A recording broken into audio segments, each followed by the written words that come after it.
Bueno, buenos días, buenas noches. Mi nombre es Oscar Portillo y yo les voy a tocar un tema muy importante, a cuáles son los AINES y la hiperactividad bronquial.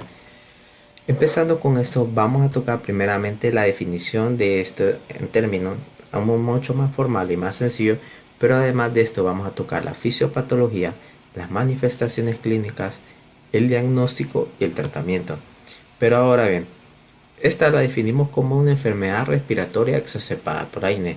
Pero ¿qué es esto? Esta condición la vamos a clasificar como una variante específica del asma, la cual vamos a diferenciarla de las reacciones alérgicas clásicas, en el cual esta no está mediada por inmunoglobulina B. Y aquí vamos a incluir una sensibilidad respiratoria a los inflamatorios no esteroideos inhibidores de la ciclooxigenasa 1.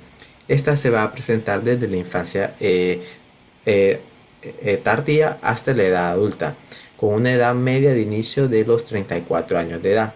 Se va a desarrollar gradualmente, pero antes de entender la sintomatología, primeramente vamos a hablar de la fisiopatología, en el cual se va a centrar en un defecto metabólico en la vía del ácido araquinoico, en el cual cuando inhibimos esta vía farmacológicamente mediante un inhibidor de la COX-1, o sea, un AI, vamos a interrumpir la producción de las prostaglandinas y de los tromboxanos.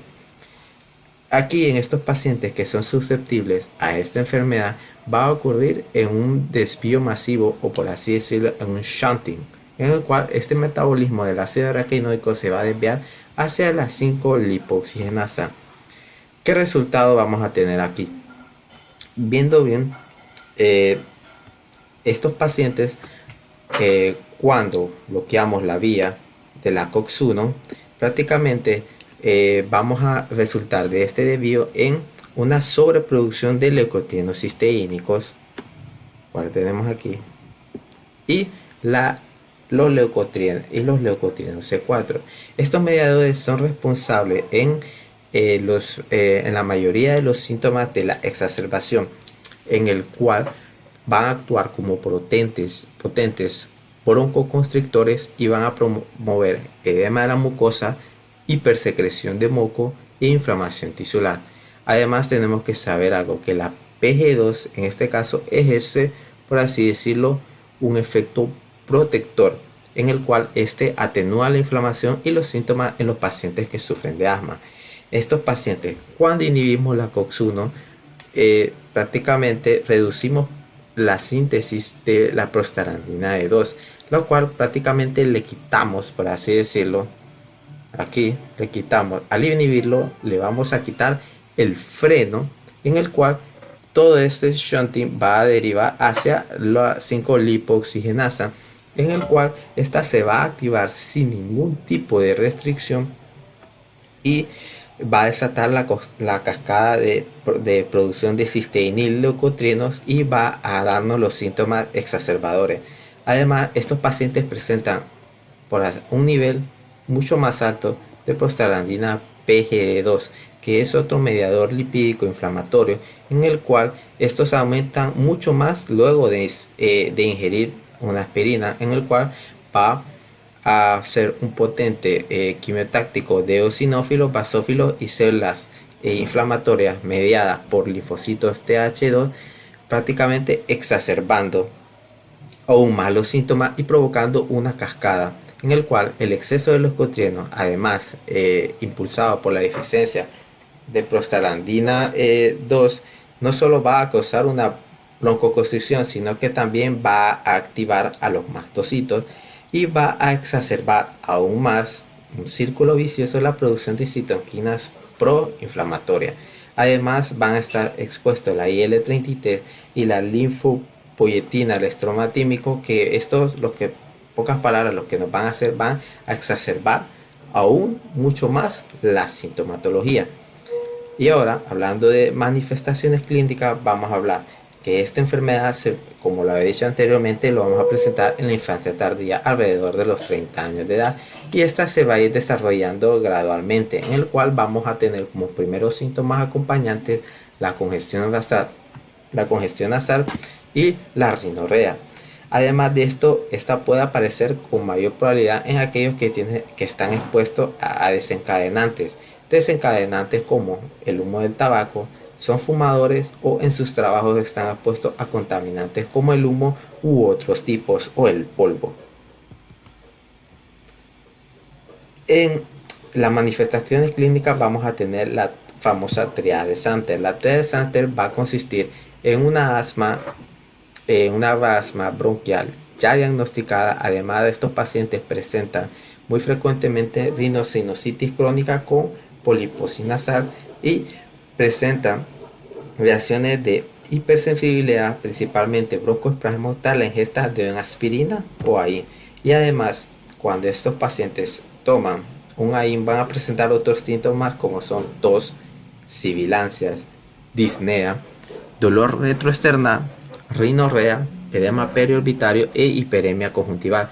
Y además, todos estos síntomas acompañantes van a ocurrir luego de 30 minutos a 3 horas luego de la ingesta de un AIN. Y la gravedad va a depender de la cantidad de la ingesta, ya que dosis mínimas nos pueden dar, por ejemplo, rinorrea o un edema periorbitario. Pero sin embargo, dosis muy altas o máximas o el abuso de estos AINes nos van a dar síntomas de un broncoespasmo severo.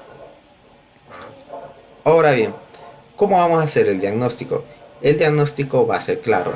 Vamos a tener un historial, una historia donde vamos a tener 2 o más reacciones inducidas por AIN que nos causan síntomas respiratorios como los que habíamos mencionado anteriormente, en el cual el estándar de oro para diagnosticar esto va a ser la prueba de provocación con aspirina, en el cual esta va a consistir prácticamente de una dosis de aspirina y vamos a inducirle una dosis baja en el cual vamos a ir duplicando la dosis aproximadamente cada 90 minutos a 3 horas a llevarlo a dosis máxima, y vamos a considerarlo una prueba positiva cuando observamos que tenemos una caída de al menos del 20% en el volumen expiratorio forzado en el primer segundo o en el PEF. Además de esto, el médico o nosotros como médicos debemos de intentar determinar si el paciente ha reaccionado a más de un tipo de AIN o inhibidor de la COX-1. Esto para descartar la posibilidad de que este paciente sea alérgico a un solo tipo de AIN. Por ende, debemos de hacer la historia y saber si el paciente ha tomado distintos tipos de AINes para intentar saber si solo es alérgico a un solo tipo o en realidad a los AINes inhibidores de la COX-1 en general. Ahora bien, en las estrategias de manejo farmacológico, ¿qué le vamos a dar a estos pacientes? Primeramente debemos de tener en claro algo, los objetivos. Primeramente debemos de controlar los síntomas de asma, sus exacerbaciones, además de la rinosinusitis crónica, y prevenir la reaparición de los pólipos nasales.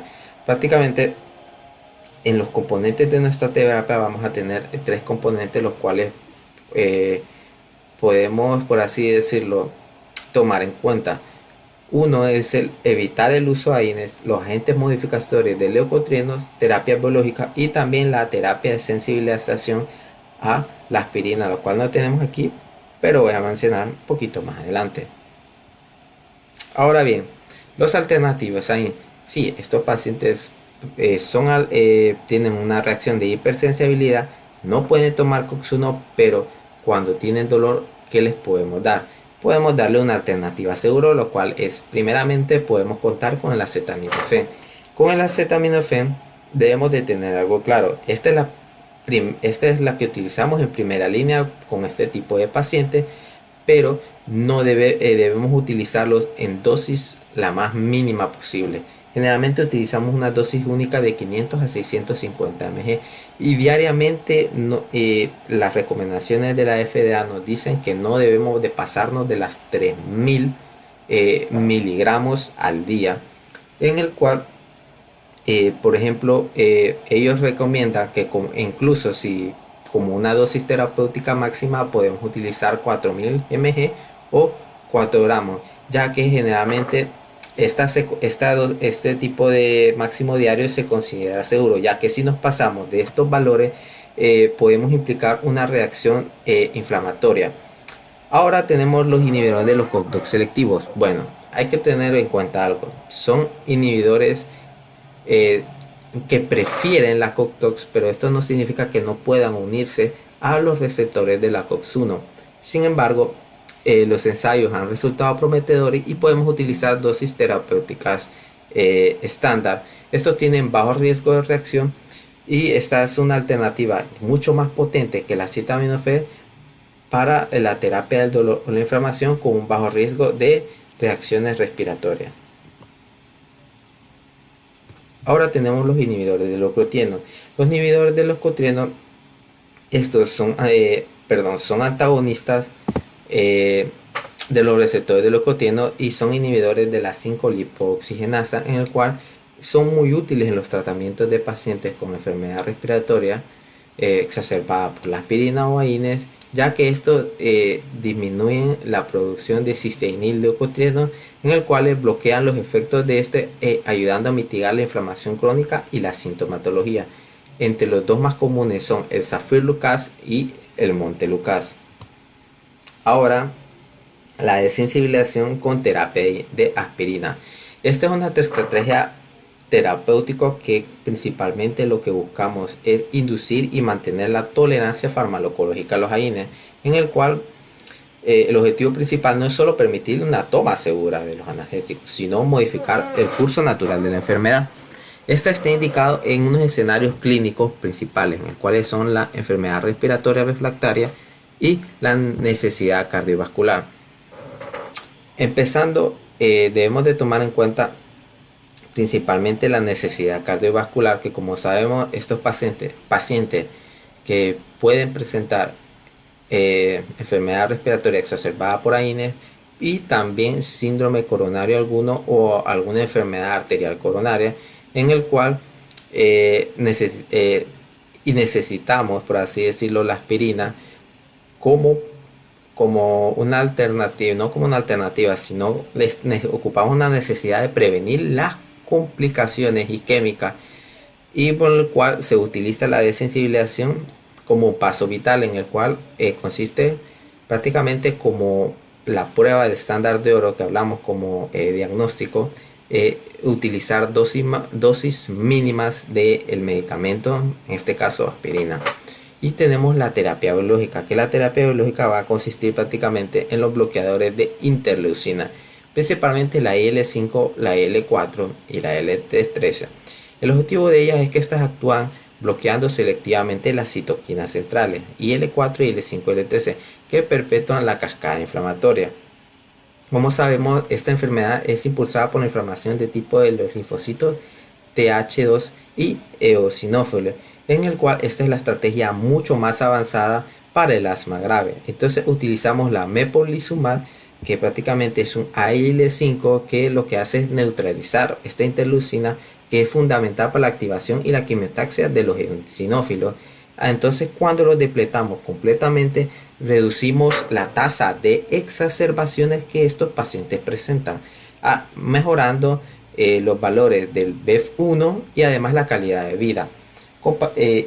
Y el bloqueo dual de la interleucina IL-4 y IL-5, la dupilumab, que es la que tenemos aquí abajo, la dupilocen, que prácticamente estas citoquinas son potentes inductoras de la inflamación, Th2, producción de IgE y los procesos de remodelación de la vía aérea. Estos son los medicamentos que prácticamente son los más nuevos.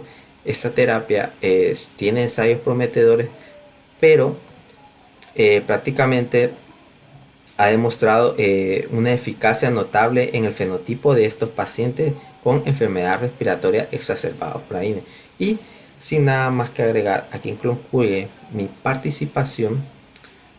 Espero que ustedes hayan podido entender el tema y muchas gracias por la atención y la dedicación que le han puesto al ver mi video. Muchas gracias.